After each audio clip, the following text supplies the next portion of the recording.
It's an unbelievable story. So if my family would have died, I get kind of emotional thinking about it. If they would have died, I would have never, even been here, or yeah, it's just crazy. 30 years ago, Jovonta Patton's family made international headlines when they escaped one of the deadliest house fires in Minnesota history. I was asking God, I said, please take your arms around my babies. His mother, Abigail, saved her 4 babies by throwing them out the second-story window of this North Minneapolis duplex. Miraculously, they all made it out okay. However, the people downstairs did not make it. 8 people died, including 5 children. I told them if they live and I didn't live, at least I had my babies out. A mother at 23 to just think so quick on her feet, she always just says it was nothing but God. 3 years later, to the day of the fire, the single mother found faith. She joined Berean Missionary Baptist Church in Minneapolis. Jovonta was born about a year later and would reap the rewards of her decision. Our faith really became very planted from my mother. We spent 19 years there, and from that, I became who I am and what I love with gospel music. Everybody in the place with your voice say, oh. At 26 years old, Jovonta is still heavily involved in his church, now with his own family, wife Simone, and 2 daughters, Ella and Zoe.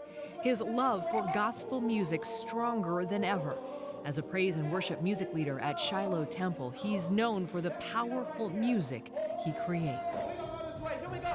I heard he healed. Can you sing that with us? Come on. I felt like there wasn't a strong representation of young people that were in church or that loved God. It was almost like 2 different worlds. Young people don't lead in church, and I wanted to change that narrative. Jovonta has been writing his own gospel music all his life, but after the birth of his first daughter, Ella, his inspiration, his music, and his life changed. I finally got a chance to step into the mindset of a father because my father was absent.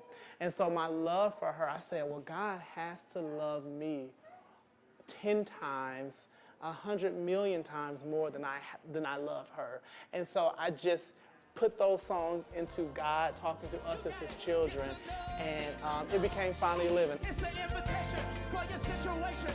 Raise your voice, say, oh. Last summer, those songs unexpectedly took on a life of their own. Without a plan, little money, only a handful of rehearsals, and no record label, Jovonta put the songs together on an album called Finally Living and sent it out on a wing and a prayer. It was literally the most craziest thing I had ever done, and I was just following God. I didn't even know what I was getting myself into. Ended up recording this record, and here we are today. Less than a year after recording Finally Living at his church in North Minneapolis, and 30 years after escaping that deadly fire, another incredible miracle in the Patton family. The CD comes out in July, and it goes #1. Out of nowhere, from virtually nothing and against all odds, Jovonta's debut album shot to the top of the Billboard Gospel chart. Still to this day, it's unbelievable. I was just really happy, and I wanted to live out every piece of that moment with him. But perhaps the person who's proudest of Jovonta is the woman he credits for starting it all years ago. I'm one of the proudest women that ever walked the face of earth to see that what God's glory is doing with him. I never would have guessed. I just said, God, you take him back. So I am very proud, yes.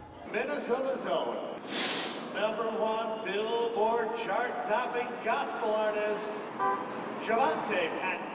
Now, here we are, just a few months after Jovonta's #1 success. Oh, say, can you see?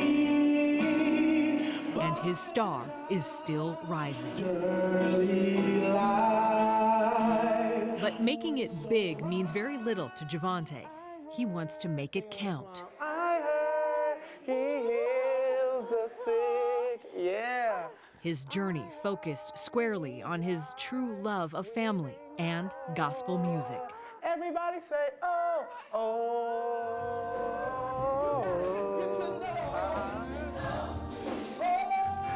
Everybody in the place with your voice say, oh.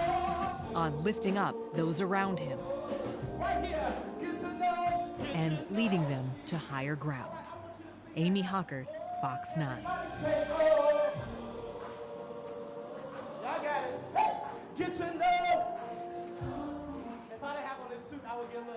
with y'all, but it's okay. Everybody say, oh.